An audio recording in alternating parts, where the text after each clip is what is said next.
महान राजा विक्रम की रहस्यमयी कहानी पुराने समय की बात है। उज्जैनी राज्य का एक महान राजा था जिसका नाम विक्रमादित्य था।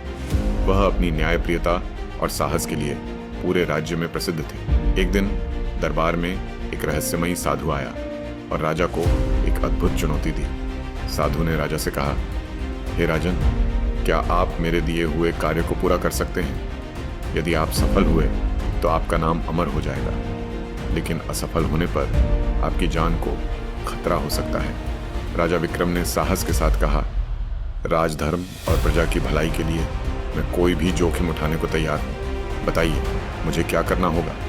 साधु ने राजा को एक काला संदूक दिया और कहा, इसे गहन जंगल में एक पीपल के पेड़ के नीचे छुपा एक भूत रहता है। तुम्हें उसे अपने साथ लाना होगा, लेकिन ध्यान रखना, वह भूत तुम्हारे साथ आने से पहले तुम्हारी बुद्धि और साहस की परीक्षा लेगा।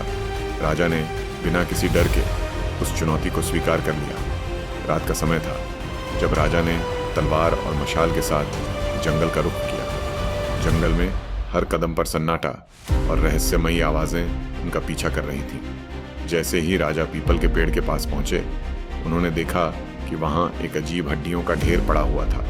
तभी भूत प्रकट हुआ। उसने राजा का उपहास करते हुए कहा, हे राजा, अगर तुम मुझे ले जाना चाहते हो तो पहले मेरे 3 सवालों का सही जवाब दो। अगर गलत जवाब दिया तो मैं तुम्हें खत्म कर दूंगा। भूत ने पहला सवाल पूछा, संसार में सबसे बड़ा बलिदान क्या है? राजा ने कहा, अपने स्वार्थ का त्याग करना सबसे बड़ा बलिदान है। भूत ने मुस्कुराते हुए कहा, सही जवाब। दूसरा सवाल था, किसी राजा का सबसे बड़ा कर्तव्य क्या है? राजा ने जवाब दिया, प्रजा की भलाई और न्याय करना। भूत ने फिर से राजा की प्रशंसा की। आखिरी सवाल सबसे कठिन था, ऐसा कौन है जो राजा होते हुए भी राजा नहीं है? राजा ने गहराई से सोचा और कहा, वह राजा जो अपनी प्रजा की भलाई के लिए जीता और मरता है, वही सच्चा राजा है। भूत ने जोर से हंसते हुए कहा, राजा विक्रम, तुम वास्तव में महान हो। मैं तुम्हारे साथ चलने को तैयार हूँ। राजा ने भूत को ले जाकर साधु के पास प्रस्तुत किया। साधु ने राजा की बुद्धिमत्ता और साहस की प्रशंसा की। अंत में साधु ने राजा को आशीर्वाद दिया और कहा, तुम्हारा नाम युगों युगों तक अमर रहेगा। इस तरह राजा विक्रमादित्य ने अपनी सूझबूझ और साहस से एक और चुनौती को सफलतापूर्वक पार किया।